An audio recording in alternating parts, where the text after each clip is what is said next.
January 26, 2017. Sabrina and Ray. So let's see, Sabrina, we got together last week and had a cool one with our Agarthian message, and we were talking about Antarctica.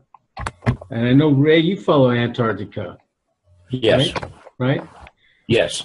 So what tidbits have you turned up that you would like to delve into? Let me roll through some of the things that I've seen and see if somebody has not seen some of these others. The numbers of people that have gone to Antarctica actually didn't begin just a couple of months ago. It's began in the past 10 or 12 months. And everything from all three of the popes have been there. Kerry went just on election day. Obama went somewhere between New Year's and about a week after the New Year's. I showed that Biden went on January 22nd, 2009. That was like the day after inauguration. Yeah, no, he went on the election day, when we did the vote. That's when he went on election day. Biden? No, Kerry. Kerry, yeah, but I came across where Biden went in 2009, right after Obama's inauguration. Anyway, I just throw that out there. That's very, very possible. It's like Buzz Aldrin went down there at the same time Kerry went down, and he had to be hauled out for a medical emergency. So, and I don't know, did you see his Twitter page after he got to New Zealand? He said they had put me in confinement and I've just seen the worst evil I've ever seen. And they went and canceled that page. And then a day later, they canceled everything for a week back and then went back up to letting him post. So whatever it was he wanted to say, they didn't want him to say it.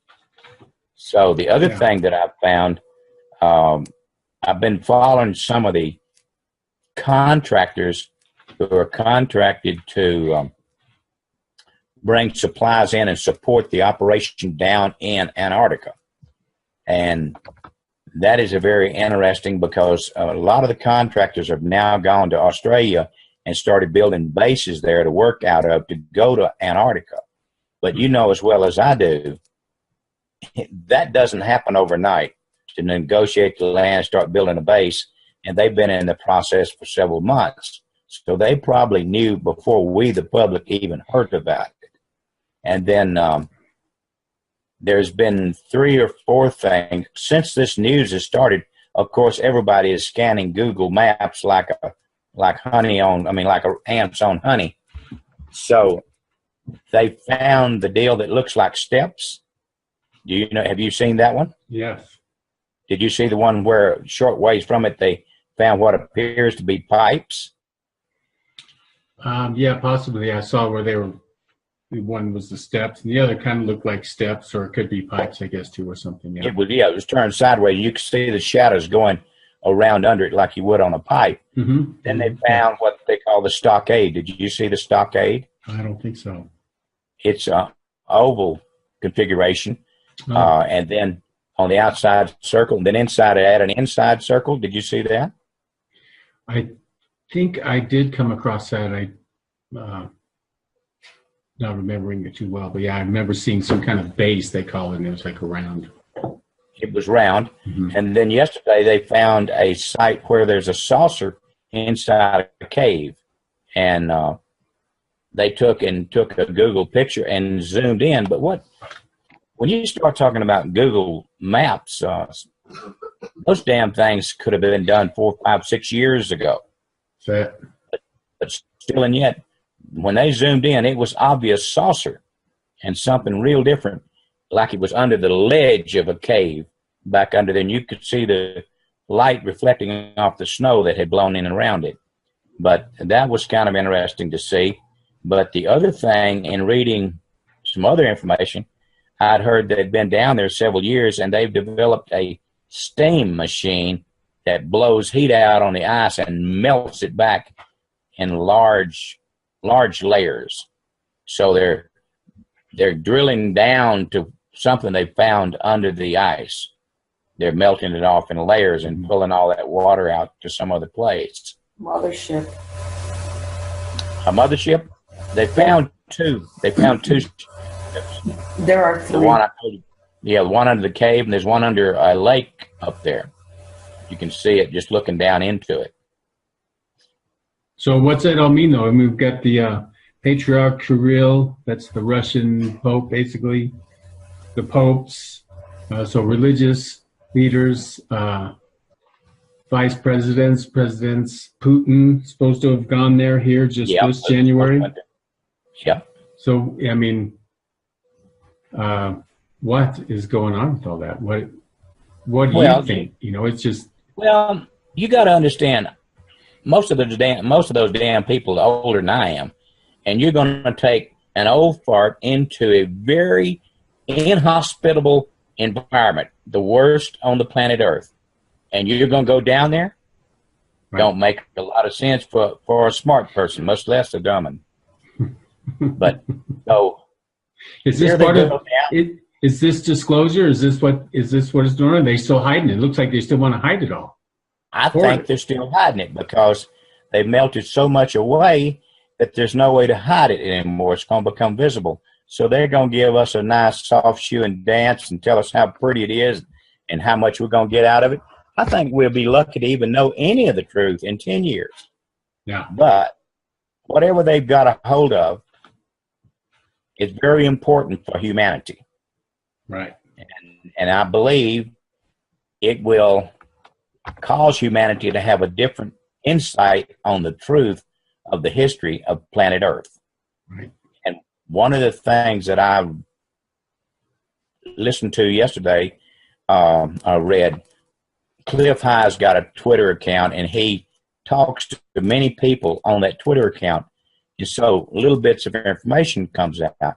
They've now are coming up with a conclusion that all these ice cores that they thought was millions of years old are not necessarily millions of years old, but could be just a few thousand years old, because CO2, when it hits that cold state, it draws deep. It just goes way deep in whatever the matter is around it. And then as time goes on, it gets lesser at the top, which is something they did not understand a few years ago. So it's looking like they're proving the CO2 counts in these ice cores is not a good verification of age. Mm-hmm. So in that state, they're actually saying that it could have been just 10 or 12,000 years ago that Antarctica was free of ice. Well, that reminds me of the map, the Reese map. The Reese map, yes, that was exactly. In the 1500s. That was, and it showed it clear. Right. So and that's only 600 years ago. Well, that Reese map said 1500s. That's what I turned up on it. But. Yeah, and for whatever reason, I saw something that said it was 1,200 years ago. So I don't know, but I agree with you. Maybe that's when it was discovered or something. Could be. But I heard 1,200 years ago. So, and one of the things they've done from what they're saying has occurred, because some of the leaks have come out of the workers down in Antarctica, that they have brought out full-sized Tyrannosaurus. Oh, not Tyrannosaurus. What do you call the big elephant with all the woolly mammal? Brought out woolly mammals and some other dinosaur-type creatures that were in full, complete tact, because they said whatever came over the continent came over in just a matter of a few minutes and leveled many buildings, but many buildings are still fully intact. And they said, but from penetrating ground radar, they found that there was a sub-level, sometimes several levels below ground, that were not destroyed. So the person that was talking about the ground penetrating radar led them to believe that there must be something in these lower levels that the governments really want and want it bad. Great. Well, let's pick up on that. And next time this little recording, it's telling me 5 minutes left. So Sabrina, give us a teaser for when we hook up over on Google. I think there's two factions of ET there. There's positive, negatives, and then there's the government playing with things that they, found there, but doesn't belong to them. Yeah. I think they hooked up with the negative ones. They being the governments? Yeah. And they're doing experiments. What kind of experiment? Yeah. And some of them are not so great. What kind of experiments, do you know? Yeah, I know. It's not good at all. Are you talking about human experiments, Sabrina? Yes. It's experiments. So they're doing DNA work down there. It's beyond that. It's beyond DNA. I think I'm not sure exactly who is serving, but I know that people are getting paid to bring people there. Against their will? Yes. Yeah, kidnapping or whatever. Mm-hmm. Yeah. To put them in the experiments. So who cares about the Greys abducting anymore? They're doing it right here. Yes. Yeah. It wasn't Greys. It's not Greys. It's a different species. I've never seen them before. So yeah, well that's a great teaser, man. Can't wait to get into our next episode here on Google, but it just tells me that they're still firmly in control. Portions. And that's what I'm wondering, if they're not panicking right now, because now they're down to the base hideout. And so... Yeah, I think they're panicking, but the panic is because I think also the good ones are beginning to fight back. And they want to kick them out of there. Who's the good ones? The Agarthians. The good faction of the Agarthians are wanting them gone. The other ones, I don't know who the heck they are, to tell you the truth.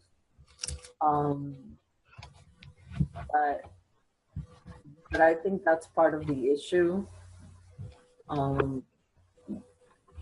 So I don't know. I don't know if you heard that one of the British bases got moved, supposedly because the ice was melting. Well, the crack was too close to them. Yeah, so. Cool. Well, hey, let's take it right there. I'm going to stop recording, and great little teaser episode for our next full embodied part 3, Antarctica. Can't wait to pick up on these.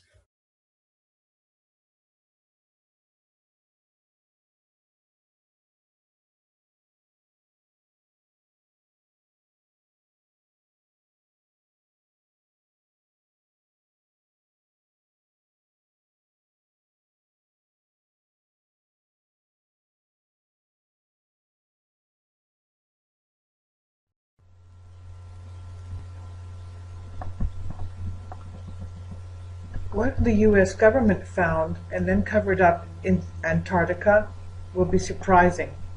An article October 21st in Telehub. There's evidence that warm waters and life exist in the Antarctic. Is this evidence of the hollow earth? It's an article by Shepard Ambelas. It's an amazing story everybody should know. And it's been a cover-up for many years. One of the most compelling accounts is this one. Operation High Jump put nearly 5,000 U.S. military personnel, along with every resource available to the Navy's disposal, in the hands of Admiral Richard Byrd, the operations leader of the U.S. naval mission into the Antarctic. So, Every resource of the entire U.S. Navy was made available for Admiral Byrd's team, and we have to take into account that it was an unusually bold move for American military at the time, since nations and world economies were still volatile from the war's aftermath. And we have to ask questions. Why would the U.S. military be seeking to expand so many resources at the risk of great collateral loss to explore such a harsh region of the planet as Antarctica? What was the rush, and what did they know? So we find a lot of details regarding Operation High Jump have been carefully tucked away over the years, and we find that internet sources explain little about the mission, titled The United States Navy Antarctic Developments Program 1946-47. It says, the United States operation organized by Rear Admiral Richard E. Byrd, Jr., U.S. Navy retired officer in charge, Task Force 68, and led by Rear Admiral Richard Cruzen, U.S. Navy Commander Officer, Task Force 68. Operation High Jump commenced August 26, 1946, after the Second World War, ended about a year before that, and ended in late February of 1947. The Task Force 68 included 4,700 men, 13 ships, and multiple aircraft. The primary mission of Operation High Jump was to establish the Antarctic research base Little America 4. High Jump's aims, according to the U.S. Navy report, on the operation were these. 1. Training personnel and testing equipment in frigid conditions. 2. Consolidating and extending United States sovereignty over the largest practicable area of the Antarctic continent. This was publicly denied as a goal even before the expedition ended. 3. Determining the feasibility of establishing, maintaining, and utilizing bases in the Antarctic and investigating possible base sites. 4. Developing techniques for establishing, maintaining, and utilizing air bases on ice, with particular attention to later applicability of such techniques to operations in interior Greenland, where conditions are comparable to those in the Antarctic. 5. Amplifying existing stores of knowledge of hydrographic, geographic, and geological, meteorological, and electromagnetic propagation conditions in the area. 6. Supplementary objectives of the Nanook expedition. The Nanook operation was the smaller equivalent conducted off eastern Greenland. So it's interesting that actual missions detail were shrouded by secrecy, hidden from the American public, and leads us to where we're at this point. Excerpts from the report entitled The Antarctica Enigma reads,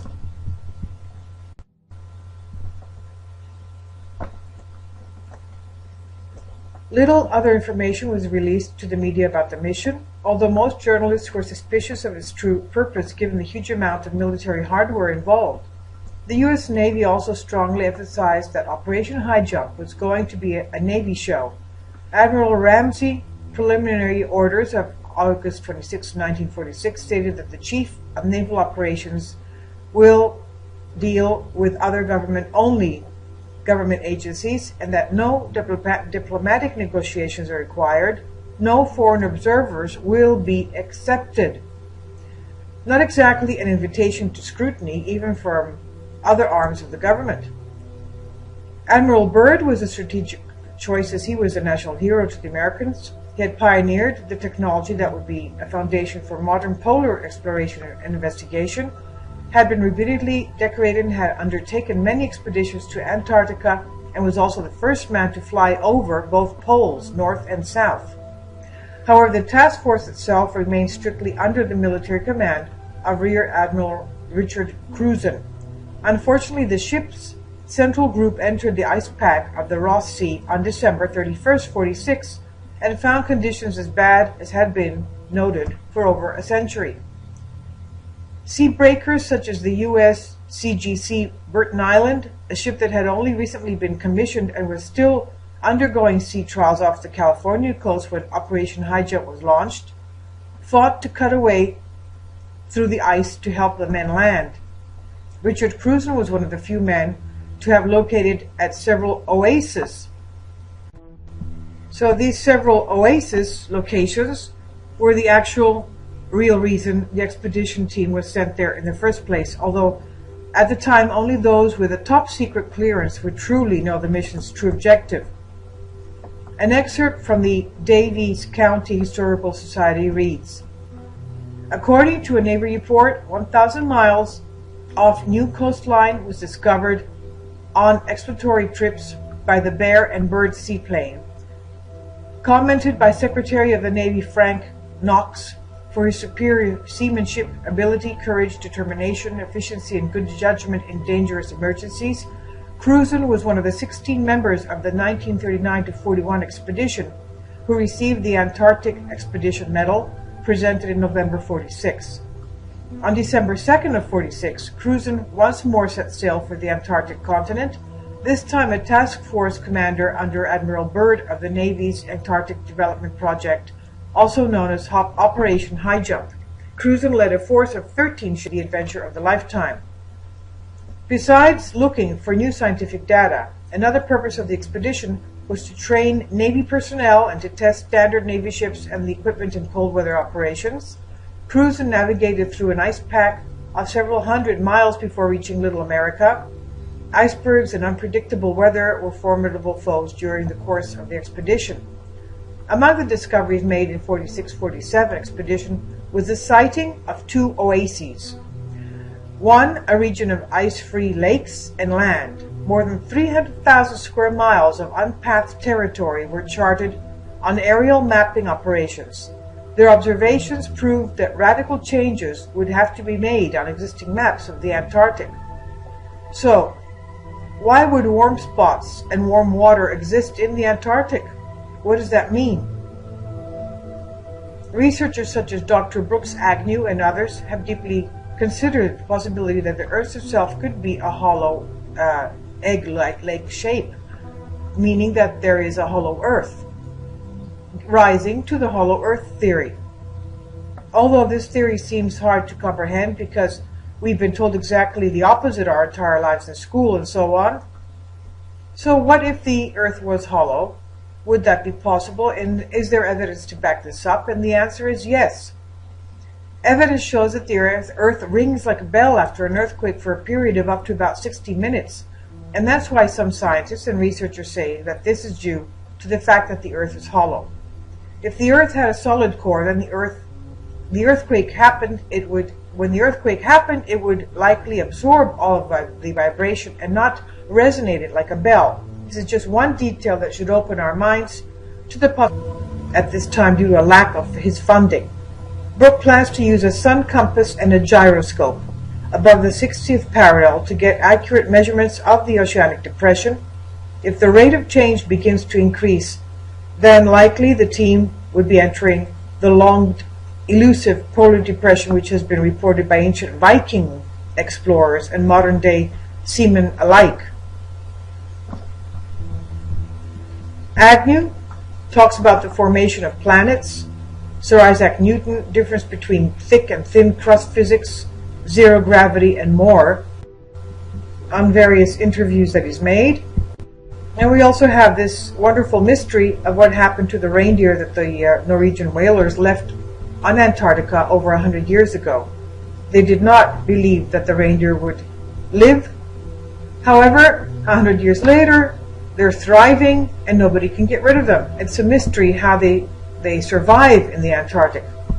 We also have to remember the recent scientific experiments that the International Space Station crew had conducted in space when they were conducting the water experiments. They would have a drop of water which would take on a circular shape, and when they introduced little particles of orange peels inside, the orange peels would come and float onto the surface of the water bubble, leaving the weight, showing that the heavy weight of the items floated to the surface and were not found in the center. And this confused them because they believed that they would stay in the center of the water bubble. So that's a small type of an example of what would happen in a planet, a body of a planet, where the crust or heavy elements would come and float towards the surface of the planet. I'll leave a link below for you for this article. It is no understatement to say that Antarctica is a land of secrets and great mystery. This is Antarctica, nearly 6 million square miles of ice-covered wasteland. With reports of many world leaders curiously convening there in recent years, there's been a renewed rash of rumors running wild about supernatural occurrences, ancient alien civilizations, hollow earth, and even races of human hybrids. The only thing that's clear, though, is that much of what's actually going on in Antarctica has been and continues to be hidden. Will it ultimately remain that way? Here's what we found. Though Antarctica was only officially discovered in modern times since the early 1800s, a curious and tantalizing fragment from a 1513 trade map created by the Ottoman Empire appears to show Antarctica connected to South America and supporting a warm, ice-free coastline with resources to sustain a lot more life. Though experts have, of course, debunked its imaginative suggestions and downplayed its significance ever since. Yet while most have general faith in the map-making of modern experts, it may be significant that the actual satellite images of what officials claim is a fully explored continent are actually composited together in a mosaic with a gaping hole in the middle around the South Pole. This is supposedly the truest picture of Antarctica that we're given, courtesy of the NASA Landsat program, which admittedly continually replaces and edits the composite, including when whiteout strikes. So the question that remains is, are we seeing what's really there? These satellite images are often stunning and give us a photorealistic picture of our planet, but like a video game with convincing graphics, satellite images are still only a representation of what's really there. They have flaws, and like all maps, the images simply aren't the actual territory. That may seem like a nitpicky point, but it's an important distinction to make, especially when we see large portions of what look like painted over or blurred out areas of the continent where bases are supposed to be located.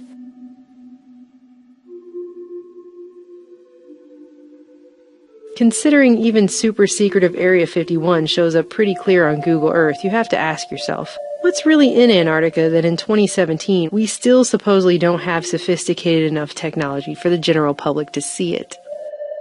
Investigations that West Antarctica and East Antarctica are actually two continents separated by an under-ice channel have largely been upheld. The Transantarctic Mountains and the chain of mountains up the Palmer Peninsula connect with the Andes Range, nearly touching South America where they were once connected by a land bridge. The questions began as soon as Antarctica was quote-unquote found. Have they, or will they, unearth something significant from humanity's past? Despite being told the entire continent is basically an icy, barren wasteland where hardly anything could survive or thrive, with no native human population other than visiting scientists. Freezing wastes without people, without life, without vegetation. Nature's most formidable challenge to man. Earlier reports show this is simply not the case. All the way back in 1893, Captain Larson reported discovering petrified wood and worms on Seymour Island, as well as a captivating area with dozens of clay balls placed on top of what looked like pillars, which had the appearance of having been made by the hand of man. But these were later dismissed as basalt that happened to collapse into the appearance of carefully sculpted clay balls on top of pillars. Between 1928 and 1930, then Commander Richard Byrd completed the first of 5 major modern expeditions to explore the Antarctic, and right away his team were captivated by evidence that there had once been a warmer climate while they were surveying vast tracts of otherwise icy land at the bottom of the earth. This expedition, which cost $400,000, was financed by Edsel Ford and John D. Rockefeller Jr., among others. A 1930 article on Byrd's first mission noted, quote, "They expect in time to solve what is perhaps the world's greatest mystery, the existence of extensive vegetation of the vast uplands near the South Pole thousands of years ago, noting sufficient geological evidence to prove that at one time Antarctica was once warm enough to support at least a rich vegetable life."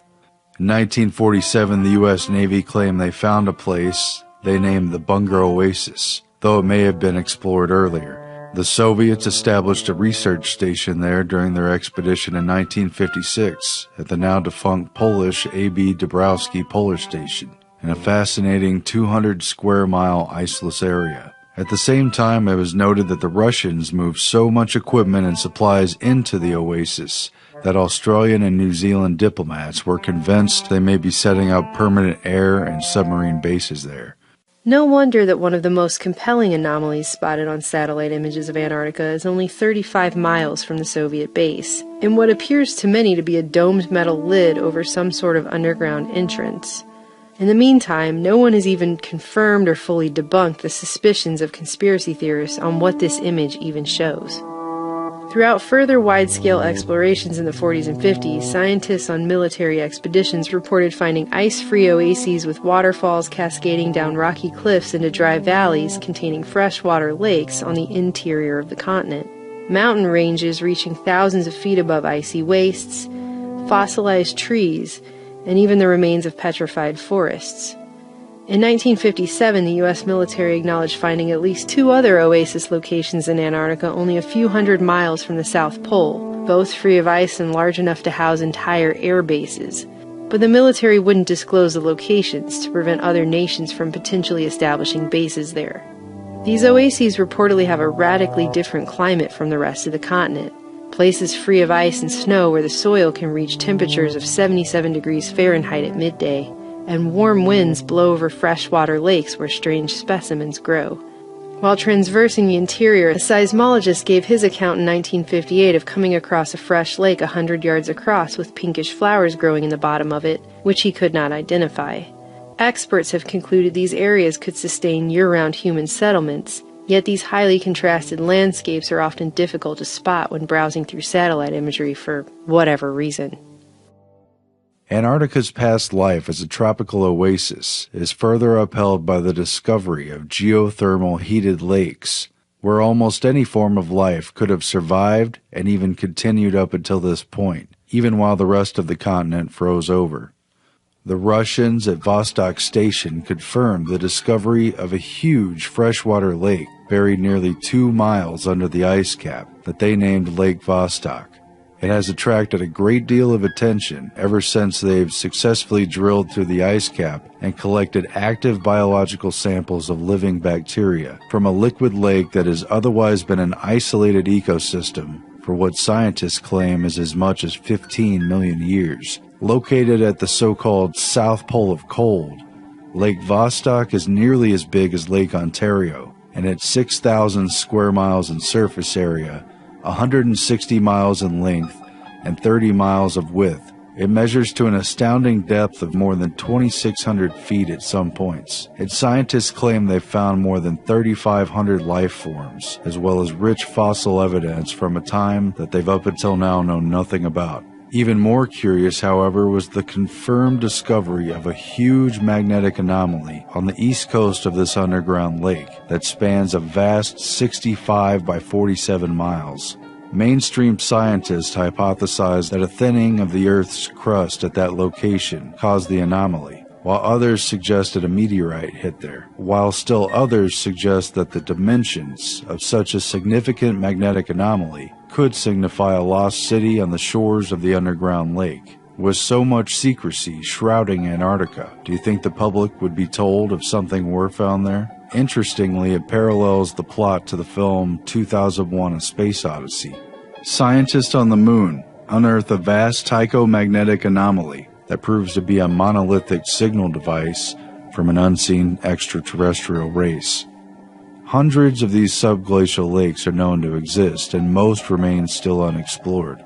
However, when scientists drilled into the ice cap of a much shallower and smaller subglacial lake known as Lake Whillans, they found living jellyfish, crustaceans, and even 8-inch translucent pink fish, and what they said was an old ecosystem eroding from the ice hovering above the lake.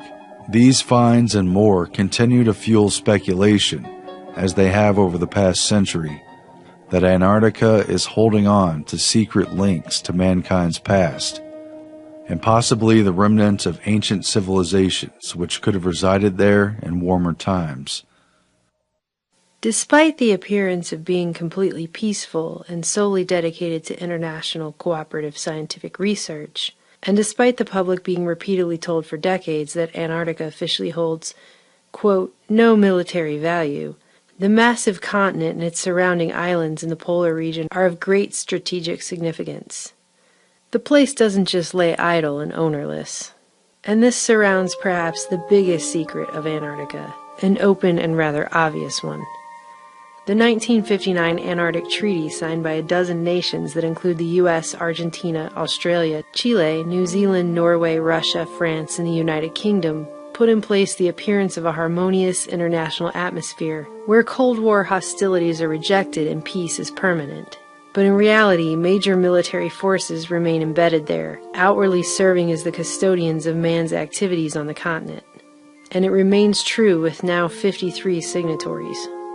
Significantly, the 1959 treaty immediately followed the 1957-1958 International Geophysical Year, which organized dozens of nations to participate in the Antarctic and other parts of the globe to establish permanent scientific bases and conduct unprecedented exploration and experimentation. The recommendation to make 5758 an IGY event was initiated by astrophysicist Dr. James Van Allen, who was working with the Navy to test his developing theories about the geomagnetic forces that surround the planet, including the intense bands of harmful radiation that bear Van Allen's name. Meteorologist and Navy contractor Harry Wexler was working closely on this research as well, and was appointed chief U.S. scientist for the International Geophysical Year, which created a dual pretext for upper atmosphere tests and weather experiments that served both military and scientific interests, and for creating a permanent military backbone that could provide continuous support for bases, transport, and logistics. The main job that faced the Seabees during the second year at Antarctica was the building of 5 new bases. Each of these stations would supply vital information to the various scientific projects of the IGY program. Science gave the U.S., Russia, and Great Britain's military the justification needed for a permanent mission in the South Pole. Operation Deep Freeze was commenced by the U.S. in 1955, 2 years before the International Geophysical Year, sending thousands of naval and air force troops, Mapped and photographed over 1 million square miles of territory. Operation Deep Freeze created a never-ending permanent mission for the military amid a climate of international cooperation. The opportunity for cover and secrecy was astounding. In proposing the bases, members of the U.S. National Security Council forced an improbable merger between their national military goals and the International Geophysical Year program, silencing early opposition from the scientific community via the recognition that a military-backed mission, channeled through the National Science Foundation, would bring nearly unlimited funds for the projects they had championed, albeit at the cost of quietly acknowledging that parallel military activities were taking place largely in secret. The form of peace can be deceiving and belie anything lurking just beneath the surface. With the treaty not taking effect until 1961, Operation Deep Freeze was a huge preemptive military mobilization effort to establish a permanent foothold on the continent. The only real question is, how far did they get? There have been many rumors about underground bases on Antarctica, but by their very virtue they are difficult to confirm, and as a result, legends, rumors, and imaginations run wild. And yet, there is solid evidence to support the idea that a significant military-industrial complex is indeed embedded underneath Antarctica's icy facade. Most of the early expeditions to Antarctica in the later 1800s and early 1900s were largely concerned with establishing claims and merely surviving the harsh environment. With improved technology, flight became viable, as did ice-breaking ships and specialized vehicles for ice-capped terrain. In the 1920s, U.S. Navy Admiral Richard E. Byrd achieved fame as the first person to fly over both the North and South Poles, though not without controversy.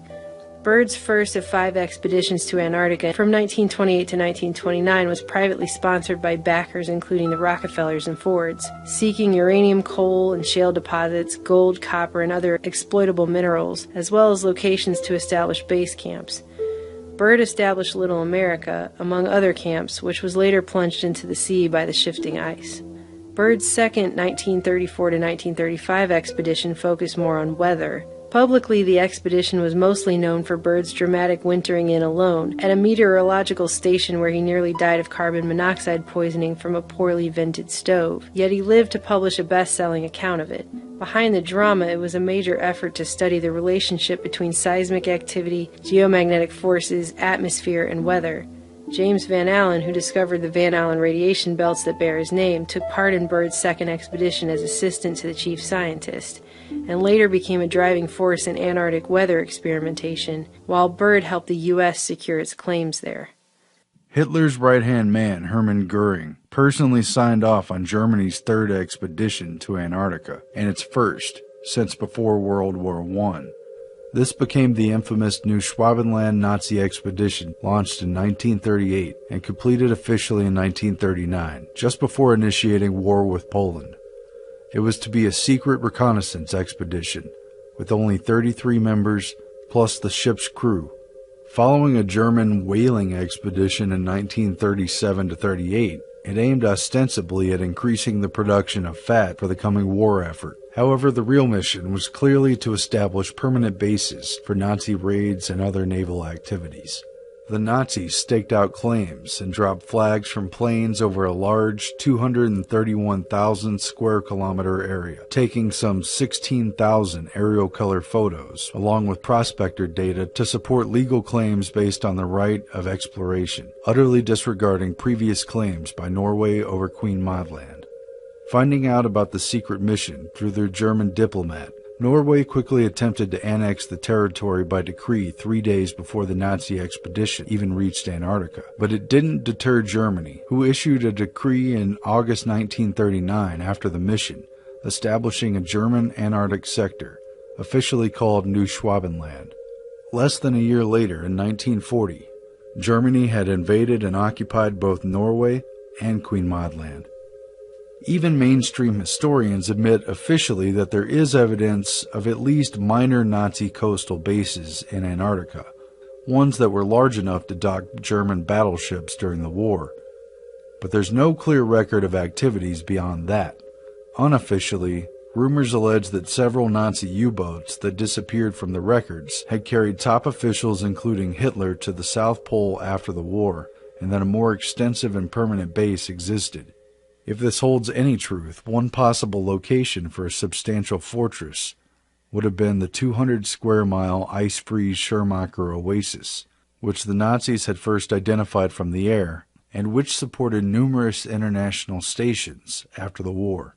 Either way, after their 1938-39 Neuschwabenland expedition commenced, Admiral Byrd was sent to Antarctica from 39 to 40, on a U.S. government-sponsored mission to establish permanent bases, further exploration, and most assuredly to spy on Nazi efforts there. In turn, news of Nazi bases drove support for building more American bases there. Though modern scholars have tried to downplay the existence of Nazi bases, news reports of the time captured the concern, as this article highlights that, quote, the capture of a secret Nazi hideout proves valuable naval bases can be built in ice fields. It also stated, quote, there, hidden away in some undisclosed quarter of the Antarctic quadrant, a British naval patrol recently found a Nazi naval base. True, it was only of small dimensions, yet was sufficiently enough equipped to have repaired even the Graf Spee, referring to the notorious Nazi commercial raider that was attacking British commerce ships. A 1942 article asked U.S. naval bases in the Antarctic and began discussing, quote, the possibility of using the Antarctic continent as one of the jumping-off places for the great naval offensive that would wipe Japan's rising sun flag off the face of the southern seas. And it discussed how it would become a pivot from which we could guard and control both the South Atlantic and the South Pacific. Clearly, Antarctica had become an important military position. Admiral Byrd also made this point at the time of his 1940 expedition, saying, as we all know, the Panama Canal may be under attack someday. It may even be destroyed by a hostile power. The Navy has to think of such a possible eventuality. That is why Antarctica looms in strategic value. The British formalized its efforts to surveil and counter Nazi presence in the Antarctic during World War II under Operation Tabarin, where they sought to establish major Antarctic bases. The name Tabarin references a famous charlatan and street performer from the 17th century who used trickery and guile to hawk snake oil cures and put on provocative acts. The mission sought to utilize any pretext to occupy key Antarctic islands and counter illegitimate Nazi claims in Queen Maud Land.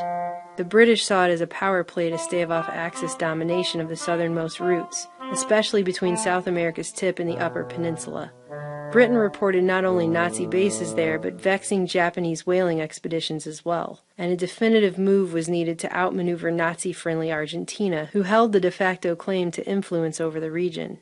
The British occupied several key positions, including Deception Island, a tiny donut-shaped piece of land known for having the only ideal sheltered anchorage in Antarctica, but also host to an active volcano under its calm waters, as well as Hope Bay, an ice-free coast on the tip of Palmer Peninsula, as well as the more northern Falkland Islands, which it had first claimed in 1908. In short, this is closely related to why Britain felt strongly enough about the place to fight a war with Argentina for the Falkland Islands in the 1980s, long after Britain's empire had supposedly faded.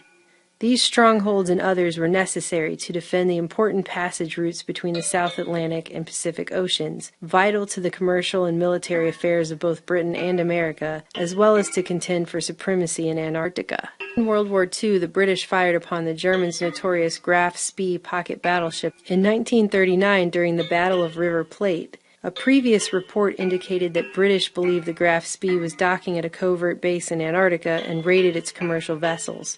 Though it wasn't heavily damaged, the Graf Spee was forced to scuttle to Uruguay and abandon crew after its critical fuel cleaning system was destroyed. Captain Langsdorff committed suicide, and dozens of people died. The quiet battle for control of the southern oceans had now cost blood.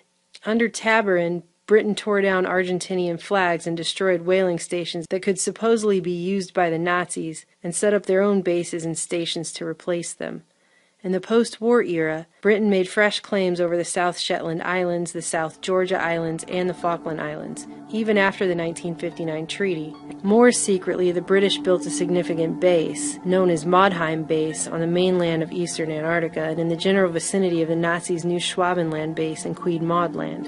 An advanced base was also built in the ice-free portions of the mountains near the pyramid Nunatak, but it remains little known and obscure even on modern satellite images, utilizing underground tunnels to connect tiny research huts and a sophisticated system to protect the base from snow and ice damage over time. In fact, it is very hard to find any mentions or any information at all about the Modheim bases in newspapers after the mid-1950s. It was with the assertion of British power on the southern continent that U.S. Admiral Richard E. Byrd launched Operation High Jump, and with the wartime conclusion of Operation Tabarin, British interest in the Antarctic essentially rolled over into Allied interest with the U.S., almost seamlessly continuing during the U.S.-led military invasion to conquer Antarctica. It was completely unprecedented. Admiral Richard Byrd and Rear Admiral Richard Cruzen led some 4,700 men and brought 13 Navy vessels, an icebreaker ship, an aircraft carrier, battleships, a state-of-the-art submarine, and a fleet of planes and helicopters developed for the extreme cold to surround the continent and establish new bases. This largest ever polar deployment served as an exercise for cold weather warfare to oppose communist aggression and came with the talking points of protecting against an enemy operating from the poles and able to mobilize very quickly. Thus, the U.S. intended to establish a permanent presence there. At the mission's conclusion, Byrd told reporters embedded with him, quote, "The almost terrifying rate of speed at which our world is shrinking is the great object lesson. We can no longer believe that distance guarantees us safety, that oceans and poles will be our ever-protecting no man's land. If he could succeed in taking 4,000 young Americans into the cold and unknown Antarctic, that others could do the same as well."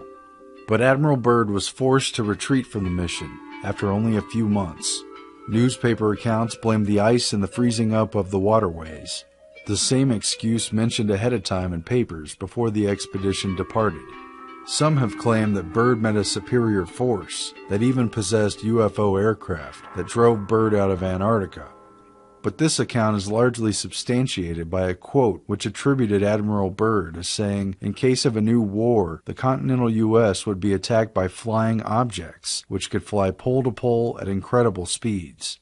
However, retrieval of the article this quote was said to appear in, dated March 5, 1947, and written by Lee Van Atta, an International News Service correspondent who accompanied the expedition, carried a different account, with a few similarities from which grains of truth were plucked. It read, quote, Rear Admiral Richard E. Byrd warned that the U.S. must guard against any future invasion by hostile aircraft from across the polar regions of the Earth, which bears a resemblance yet a different meaning from the phrase flying objects which could fly pole to pole. The Admiral declared it is no scare phrase but a bitter reality to state that conflict, should it ever come again, will lash out at our nation over one or both poles. Byrd's warning was couched in the post-war narrative of a Soviet threat, which Byrd used after the war to justify cold weather Cold War training near both poles, which Byrd initially oversaw. Lesser known is the fact that the U.S. followed up the very next year in 1947-48 with Operation Windmill, which continued survey operations and even more significantly furthered the study of electromagnetic effects on weather at the South Pole, though the mission was also aborted early. The U.S. hesitated and backed off from a planned Operation High Jump 2 due to international pressure and suspicion about the militarization of the South Pole. Instead, it opted for the peaceful approach of Operation Deep Freeze that began a few years later in 1955, just ahead of the international treaty. It should be noted, just after World War II, the first nuclear war, that it was mentioned multiple times in the papers that not only was Antarctica a probable source of coal. We've found enough coal within 180 miles of the South Pole in a great ridge of mountains. It's not covered with snow, enough to supply the whole world for quite a while. But also of vast stores of uranium, which multiple countries, including Britain, were down there in search of. Where that coal is gets 100 below zero in the winter. Well, it was once tropical. So we think there's oil there, and there's evidence, probably uranium there.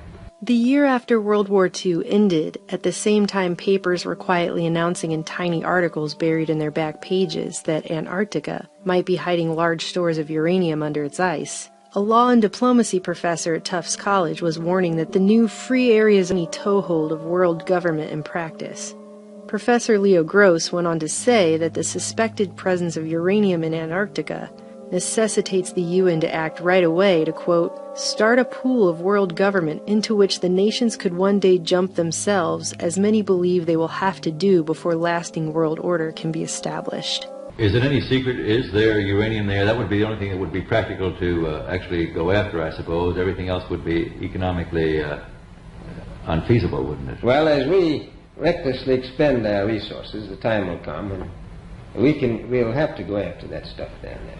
Well, you know, I avoided what you said about uranium. I'm not sure about that. I don't want to have the world fighting over the Antarctic. Admiral, is there a competition among other nations to try to get information about Antarctica and possibly to secure some of these resources?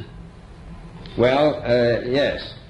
There are now 7 nations very much interested.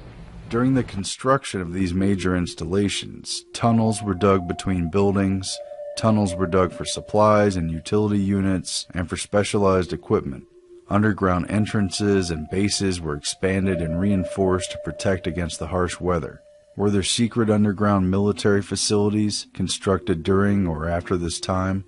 Were there any banned weapons tests or military activities and installations that went fully operational before the Antarctic Treaty set in? The answers are mostly silent, like the vast icy wastelands that have intrigued so many searchers. Below the surface of a giant ice cap, a city is buried. Some very interesting disclosures were declassified about U.S. military installations in Greenland, which took place in the 1960s with the cooperation of Denmark and NATO. This is the story of Camp Century, the city under ice. While feeding European allies and the American people a highly publicized cover story about the triumphs over nature and building an underground city for research under the ice, lies thousands of miles of tunnels to station ICBMs from theoretically random positions, all without Denmark's knowledge or consent. Later, an escape hatch would be placed at the end of a small wooden form for an emergency exit. Were similar installations attempted in Antarctica? Like Greenland's Camp Century, Antarctica's McMurdo and Byrd stations also featured a nuclear reactor, as well as under-ice tunnels. 16 of these escape hatches were strategically located throughout the various tunnels. The inconvenient fact is that the U.S. lied to its international allies about nuclear weapon sites in Greenland, so it's fair game to question whether they did the same in the seemingly peaceful and cooperative atmosphere of frigid ice and penguin research. The same questions apply to Admiral Byrd's equally publicized Operation Icebox, a tentative plan to partner with private corporations and bury food surplus in Antarctica. Perhaps it was just another cover for building an extensive underground tunnel system. It was talked about in interviews and papers from the time, but seemingly never materialized. This diagram shows how they can effortlessly dig a continuous trench, then place shipping containers and rebury for long-term storage. The article advertised, quote, "We plan to bury a cache of 100 loaves of bread every year over the next 100 years. We won't be here to finish the experiment, but our great-grandchildren will. We could create a permanent icebox for our food surpluses in the Antarctic, save on storage, and contribute a great act of international goodwill." Again, Greenland may be a blueprint for what was attempted in Antarctica. It should also be noted that the 1961 Atomic Energy Commission had completed an extensive labyrinth of underground tunnels in the Nevada desert for the purposes of underground nuclear testing. The agency told the AP at the time, quote, "The tunnels are being constructed for any use deemed necessary if and when the administration decides to resume nuclear testing." During Operation High Jump, an Arctic submarine laboratory was dispatched to Antarctica from a California naval base where it tested under-ice operations with great success. This was a pivotal moment for underwater and polar warfare. Prior to launch, Admiral Byrd contacted Dr. Waldo Lyon, the top naval warfare submarine guy at their San Diego base, to ask him if there was any research he wanted to do in conjunction with the expedition. Lyon asked to test a new submarine in the ice-filled waters, and so they did.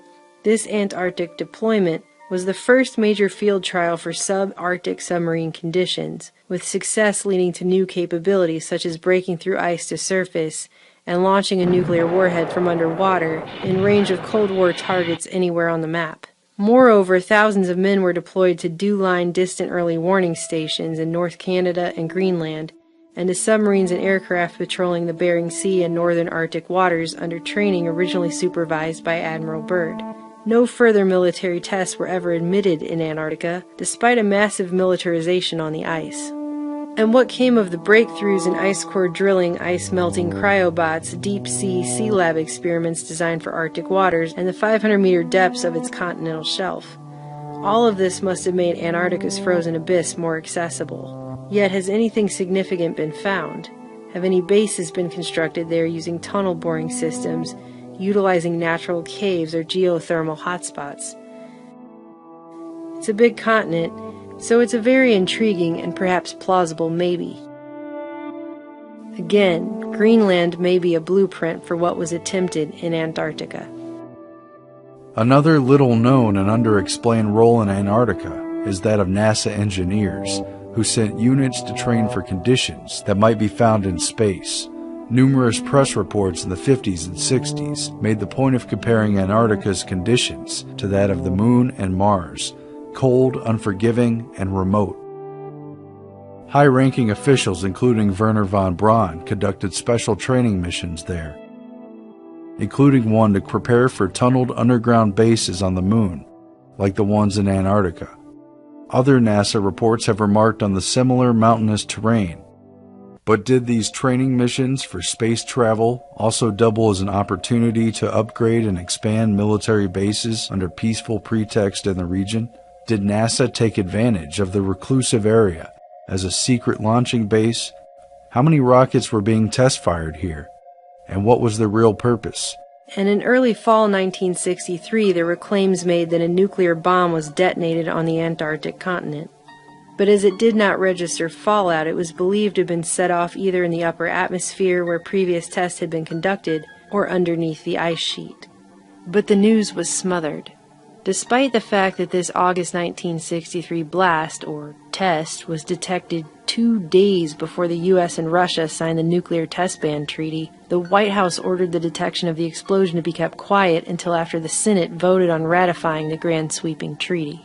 The DoD originally denied that any explosion took place, and even tried to pass it off as a natural phenomenon before later conceding that it had in fact happened. The U.S. quietly pointed fingers at the Soviet Union, and months before his assassination, JFK decided to call for inspections of Russian bases in Antarctica under the terms of the 1959 treaty. Though the U.S. military initially denied reports of a nuclear weapon being detected, the Navy quietly admitted that this was the case, immediately the day after Kennedy's assassination. We found it mentioned on page 12A following page after page of detailed and emotional JFK assassination coverage. After that, the issue seemed to disappear from public view. Did the Russians, the United States, or a joint scientific venture between multiple countries set off a nuke in the upper atmosphere of the poles in order to create an artificial EMP or aurora effect? If they did, it may have been allowed under the Antarctic Treaty, if and only if it was purely for science, and all member states agreed. If so, whatever they found or tested has been kept entirely under wraps. The absolute biggest secret of all in Antarctica is the electromagnetic energy that surrounds and saturates life on planet Earth. How, precisely, does the magnetic energy from the poles create and modify weather? Why are the poles frozen? Why a huge landmass at one pole and an open ring of ocean at the other? Could the poles shift suddenly, rapidly changing climate and destroying existing life? Could science engineer the artificial melting of the poles in order to extrapolate the riches and resources buried underneath? Scientists, Antarctic explorers, and military figures alike have discussed how weather is made and controlled at the South Pole. Along with the accumulation of 90% of the world's ice and 60% of its freshwater reserves, which also controls oxygen content in the atmosphere. And Byrd, among others, has hinted at controlling the weather, something the Navy has always had a deep interest in. They established Camp Sky High, the first upper atmosphere VLF summer station on Antarctica at the base of the Antarctic Peninsula. It carried miles of wires spread out over the ice and sought to stimulate artificial auroral effects that would reciprocate with its conjugate radio site in Quebec, Canada. Resembling a gigantic peeled orange, this Rowan dome was assembled from prefabricated curved sections. Inside, it contained special equipment used for recording weather conditions.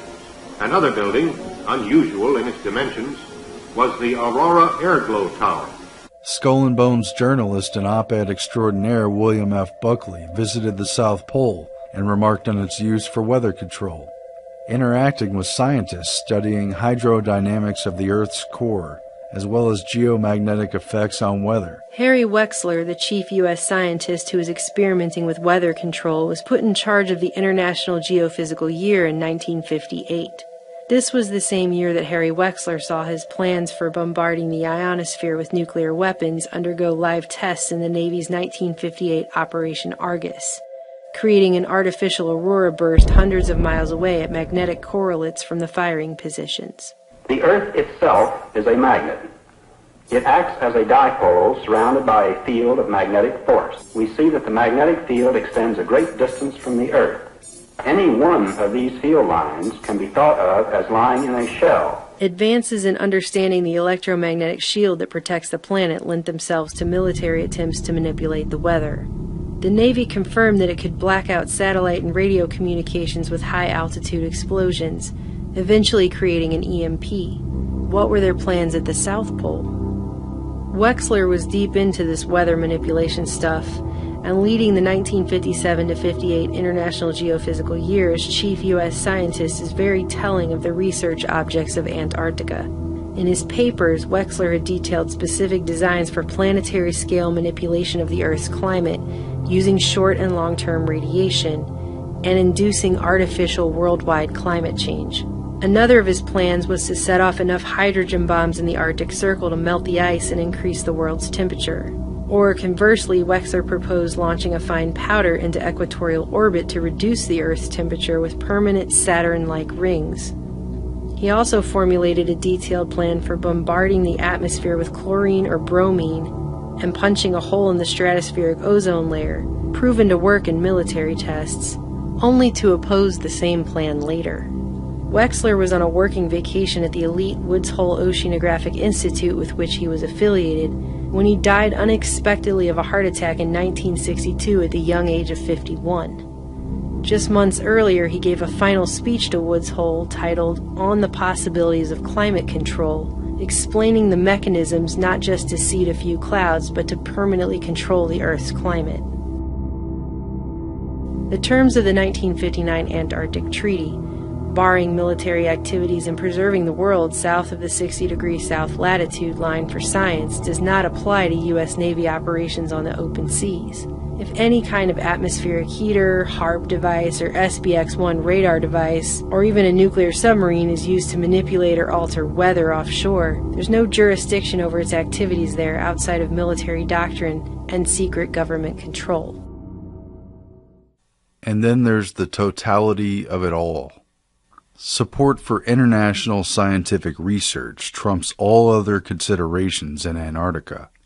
Or perhaps it has provided the ultimate cover for maintaining a massive, permanent, off-limits continent that is 1.5 times the size of the U.S., and within which they can run black projects away from the prying eyes of almost everyone else on the planet. Between the big push with Operation High Jump in 1946, where at least 190 Americans were left behind to continue operations, on through the next 15 years when the U.S. Navy and Air Force became the de facto custodians of the southern continent, the military took responsibility for at least 5 American permanent research stations with underground facilities, multiple atomic reactors, living quarters, and supply and transport for thousands of scientists around the continent. Great Britain had multiple expeditions to Antarctica during the late 1800s, the early 1900s, in World War I, and with classified operations during World War II, after which they never left, and their actions on the continent during that time are even less publicized. Russia, then the Soviet Union, has maintained permanent residence down there since World War II as well. And again, in the spirit of international scientific cooperation, Antarctica never saw the Cold War the rest of the world lived in fear of for decades. We're told the whole place is one big global community, where scientists from every nation get together and sing Kumbaya and do science while war is a non-existent concept. We were promised enough coal to power the world for decades, enough food to feed the whole world stored freshly down there for 100 years, shorter flight routes, and a new spot for tourism. While you can go there if you have enough money for the ridiculously expensive tickets to visit the very edges or to take a flight that never lands, or special permission from a treaty country granted for scientific purposes, the majority of humans on this planet will never get to go to Antarctica in their lifetimes. Why not? The real reason is not just to protect the penguins.